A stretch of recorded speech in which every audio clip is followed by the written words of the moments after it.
Hello, I'm reacting to SCP-1352 or SCP-1352.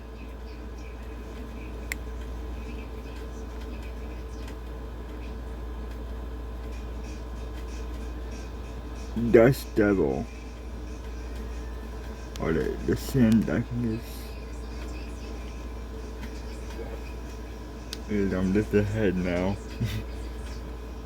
I'm back to San Diego.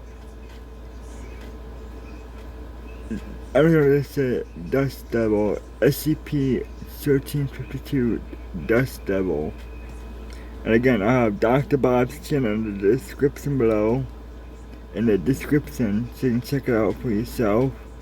And you can check out Dr. Bob's channel as well. And also don't forget to check out my reaction playlist to see more of my reactions I've done in the past as well. Now let's check out SCP-1352, 1352, or SCP-1352. The desert is a dangerous place. Scorpions crawl across the rocks, stingers filled with venom. Step out of place, and you might hear the threatening rattle of a snake, prepared to bite if you get too close to its hiding spot. Black widows spin their webs on logs that might look like an inviting place to sit, until it's too late. Desert centipedes creep across the ground at night, pinchers packing a painful punch. There are bobcats, coyotes, mountain lions, and Gila monsters. And that's not to mention the brutality of the landscape itself, a place where getting lost could mean death from exposure, dehydration, or both. But it is also uniquely beautiful, a stark but striking landscape where nightfall brings a sky full of more stars. Yeah, it's like the desert is like oddly but both. It's like a mixture of both beauty and death mixed together, and you get this. You get desert, which in the daytime is like a killer, but beauty at night. Sinister twist, but yes. Than one could even imagine being in the sky. That is why the young woman has decided to go camping out here in the California desert. And much to the horror of many of her loved ones, she has decided to do it alone. Her parents begged her not to go when they first heard of her plans, but she assuaged their fears as best she could, reminding them of her years of experience camping in harsh environments. She hiked most of the Appalachian Trail with only an ex-boyfriend for help after all. She's an adult, and they could do nothing to stop her from embarking on the trip. Besides, she isn't going out into the uncharted wilderness, but to a campground with plenty of signage and guidelines. She didn't just choose this on a whim.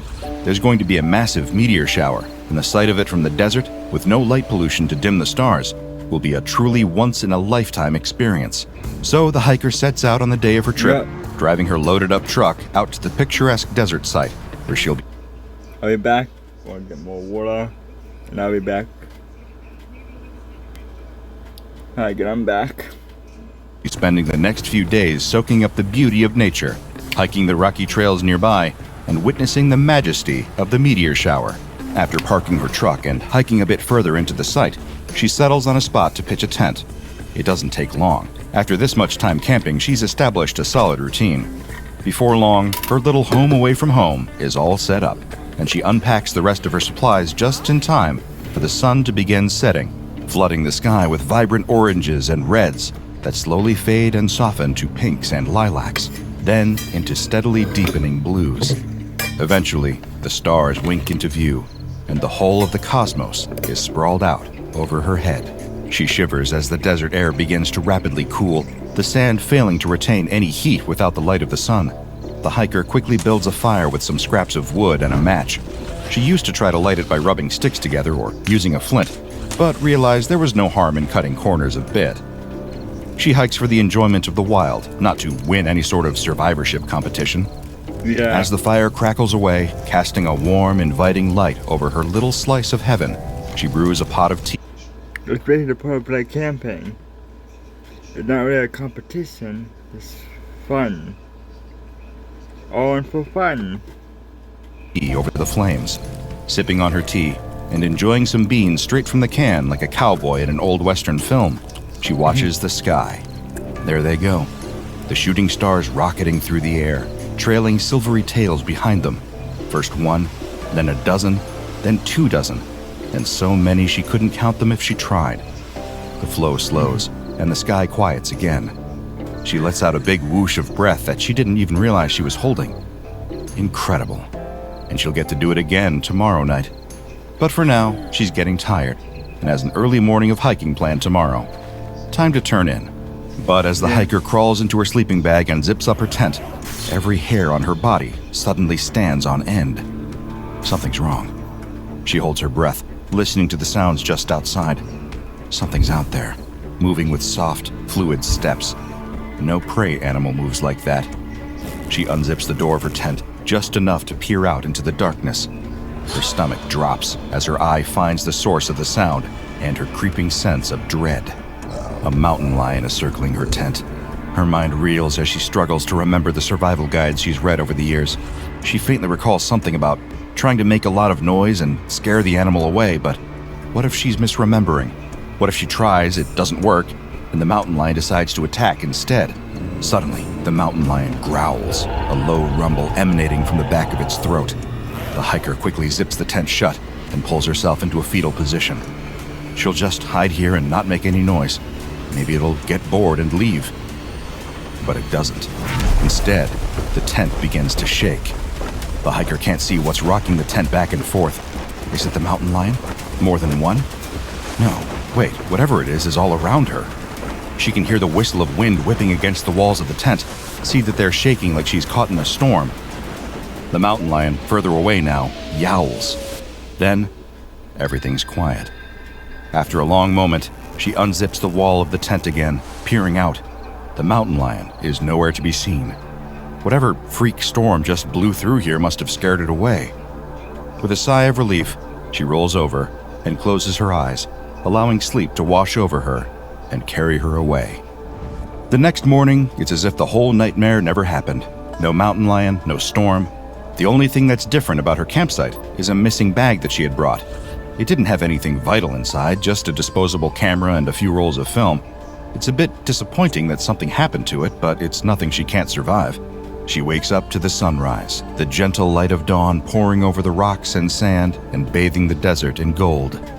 She brews some coffee, packs a small bag with water and food, and sets off on a hike up the nearby rocks. After about an hour of steady walking, she stops for some water, a snack, and a look at the landscape. It really is beautiful. But what's that? Just over the hill. At first, it looks like a column of smoke from a fire or some kind of explosion. But then it moves closer, and she gets a better look at it. It's not smoke at all, but dust whipped up in a whirlwind, rising up into a funnel like a miniature tornado. A dust devil. She's never actually seen one in person before. As far as she's heard, they're not usually dangerous. Maybe they're a bit unpleasant if you get caught up in one, but otherwise they're nothing to worry about. But as this one gets closer, it's also getting bigger. It isn't just a matter of perspective. The funnel is growing taller and taller the closer it gets. The hiker begins to panic. She needs to get out of here. But where can she go? If she runs too quickly back the way she came, she risks falling and twisting an ankle, or worse. As she's mulling over her options, the dust devil moves closer and closer until it's right in front of her. She stares wide-eyed as it suddenly stops. The whirlwind itself keeps spinning, winds and dust and debris whipping around inside of it, but it is not advancing any further. It simply sits exactly where it is, as if it's waiting for something. She almost laughs at the thought. Why is she anthropomorphizing this whirlwind, this accident of unusual desert weather? The whirlwind speeds up suddenly, rocking back and forth, and then something flies out of it, careening toward her. As it lands in the dirt by her feet, she recognizes it. The little camera bag. She reaches out and picks it up, tugging it open. Sure enough, the camera is inside, along with the rolls of film. It isn't even broken. She looks up at the whirlwind in disbelief. Something compels her to speak, and she calls out, "Thank you?" At this, the whirlwind wriggles back and forth, then suddenly rushes toward her. She opens her mouth to scream in shock, but nothing happens. She isn't swept away or pummeled with debris. The winds slow to a gentle breeze around her, and it lingers there for a moment as if holding her in a tight, excited hug. Then it retreats, back to where it was before. It lingers there for a little while, waiting. Bye. At this, the whirlwind drifts away, leaving her standing there in disbelief. The hiker had always heard that the desert was a strange place. One of her friends swears to this day that she heard something calling her name in the middle of the night while she sat by a campfire once, and another friend of hers has claimed to see ghosts out there. But she's never heard of anything quite like this. Later that night, she sits by the fire, roasting hot dogs and continuing to mull it over. Whether she was imagining its seemingly intelligent behavior or not, the Dust Devil did return her camera. And she has empirical evidence of that, and a day's worth of pictures too. As she takes a bite of her hot dog, she feels something watching her. She glances up and sees the flash of a mountain lion's eyes. She can't be certain, but it feels like the same mountain lion from the night before. A shiver runs down her spine at the sight of it standing there, watching her.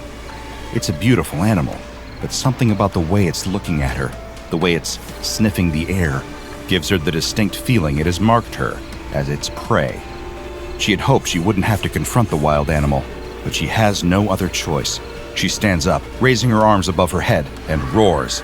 The mountain lion doesn't budge. She stomps her feet, roars again. It swishes its tail, then begins stalking toward her. She can't run. It'll only chase her, and that is not a race she's going to win. Her heart pounds, and her feet seem to freeze to the spot. Then, a rock whizzes through the air an inch from the mountain lion's nose. It reels back in surprise and confusion, just as another rock shoots toward it. All at once, a hailstorm of rocks and pebbles fly toward the mountain lion, pelting it. Not enough to injure it, but certainly enough to badly startle it. The animal lets out a yelp, turns, and runs away. The hiker glances in the direction the rocks seem to come from, and sees that Dust Devil swaying back and forth, watching her. It came back. A realization washes over the hiker. This whirlwind, whatever it was, protected her before, and it just protected her again. She grabs her camera and snaps a quick picture, not to show anyone, but just to remember this trip and her unexplainable friend. "Thank you," she whispers. She has no idea, but this lucky hiker just encountered the entity that the SCP Foundation calls SCP-1352. SCP-1352 is a whirlwind that has been classified as a dust devil due to its lack of cloud base and intense electrical activity. It has been observed to have the sentience level and behavior of a domesticated house pet such as a dog. Anemometer readings have indicated that its wind speeds are at least 60 kilometers an hour, but this can change depending on the entity's mood. SCP-1352 can be characterized as friendly and appears to be interested in interacting with humans. It carries small debris within its wings for this very purpose. After it has interacted with the person, the funnel of SCP-1352 will shrink to a height of 3 meters, and it will attempt to surround the person or persons it has interacted with. This is meant as a sign of happiness and is equivalent to a hug. If SCP-1352 becomes overly excited, its wind speeds and funnel size will rapidly shift, growing larger and speeding up to a rate of nearly 100 kilometers per hour. If the entity becomes angry, it will grow to the size of an F5 tornado, the most dangerous class of tornado. If SCP-1352 enters this enraged state, it will attack the cause of its anger with debris thrown at speeds of over 300 kilometers per hour. If SCP-1352 is not given ample opportunity to interact with people, it will begin to act out in a variety of attention-seeking ways. If these fail, it will attempt to entertain itself. SCP-1352 has the ability to manipulate its wind in order to pick up items and place them back down, and has been observed moving items that weigh up to 500 kilograms. It has also been shown to understand and respond to verbal commands such as stay, go, come here, and fetch. Over time, the research team has been able to instruct SCP-1352 to arrange objects into patterns and solve simple puzzles, such as matching similar objects to one another. SCP-1352 was captured by a mobile task force of Foundation operatives, deployed to track the entity after the Foundation identified it as something other than an ordinary dust devil. In order to provide a definitive record of how exactly the entity was captured, an interview was conducted between the site director of SCP-1352's containment facility and the task force member responsible for apprehending it. After the site director asked how he captured SCP-1352, The agent replied, "I wouldn't exactly call it capture. Anywho, after they called us in, we tracked the sucker to the coast. There we found him wandering around picking up some trash on the beaches. Not sure why. Guess he was bored." The site director asked how the agent and his team approached the entity. He set the scene. "Well, at first we surrounded him. This only aggravated him and he started to grow in size.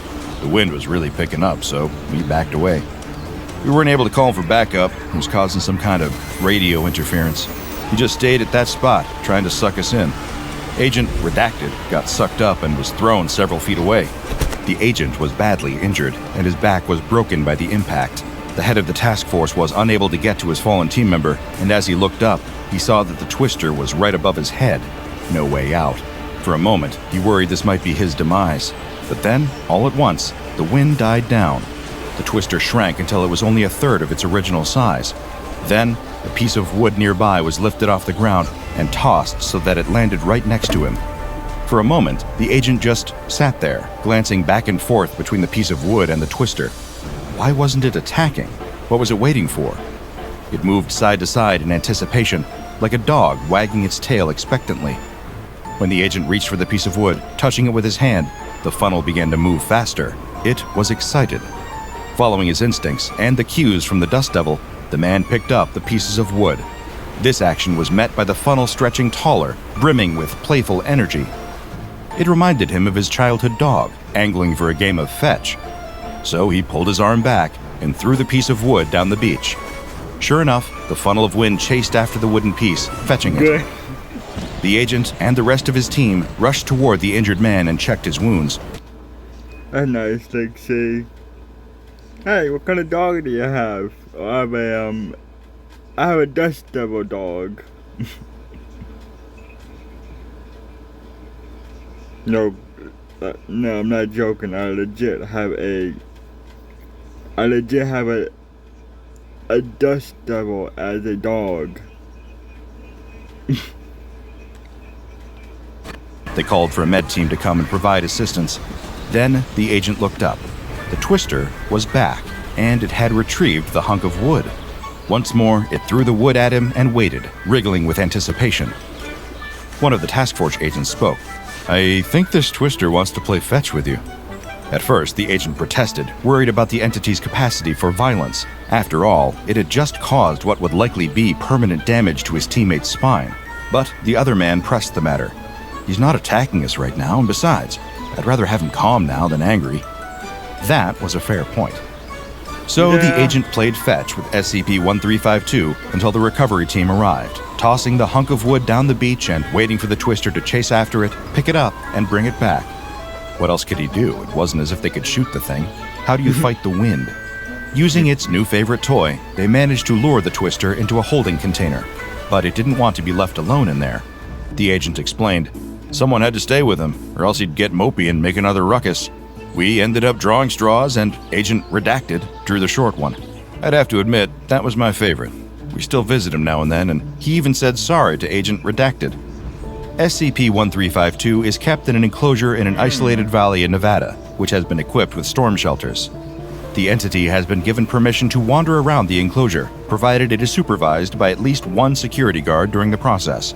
The enclosure is 5 square kilometers in size and is surrounded by perimeter fencing rooted 10 meters into the ground. It must be securely placed to prevent it from being dislodged. For the purposes of enrichment, debris must be placed in the enclosure for the entity to interact with. If there is not adequate debris, or if it flies out of the enclosure, more must be provided. Any personnel who wish to enter the enclosure may only do so with prior authorization from the site director, and they must wear proper protective equipment for the duration of their time inside. If the entity should attempt to leave the enclosure, guards or other site personnel in the area should use verbal commands in order to stop it from breaching containment. While reading the transcript of the interview in SCP-1352's file, I was struck by a particular detail in the agent's story. He claimed that the twister had actually apologized to the man it had injured during capture. But how, I wondered, could that be possible? The entity has no mouth, no hands to sign with, and it does not appear to possess any psychic abilities either. Well, I got my answer in the form of an addendum added to the file shortly after I first began to read it. On a certain morning, which has of course been redacted for all those without the required security clearance, field researchers noticed a large debris formation left on the ground by SCP-1352. It was too large to be seen from ground level, but with the use of an unmanned aerial vehicle, the researchers were able to get a clear look at it. The debris, composed of rocks, leaves, and pieces of wood, spelled out the word, hello. Now, it was misspelled, missing one of its L's, but that's still quite impressive for a funnel of high-speed sentient wind. Following this development, the site director has authorized forthcoming communication-based experiments. I very much look forward to reading about them when the time comes. Now, if you'll excuse me, I think I'll take my dog out for a game of fetch. It's been entirely too long.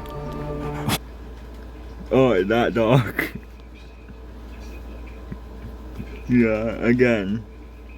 When you say something like I got a new dog, or I have a pet dog, what are you gonna say? I have a dog?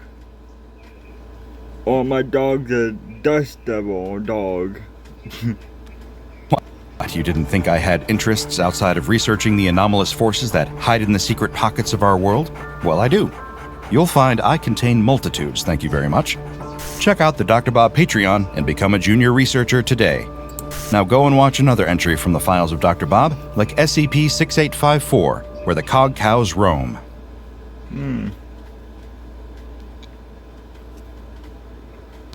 Nothing to that. Bye for now. I'll have Dr. Bob's channel in the description below.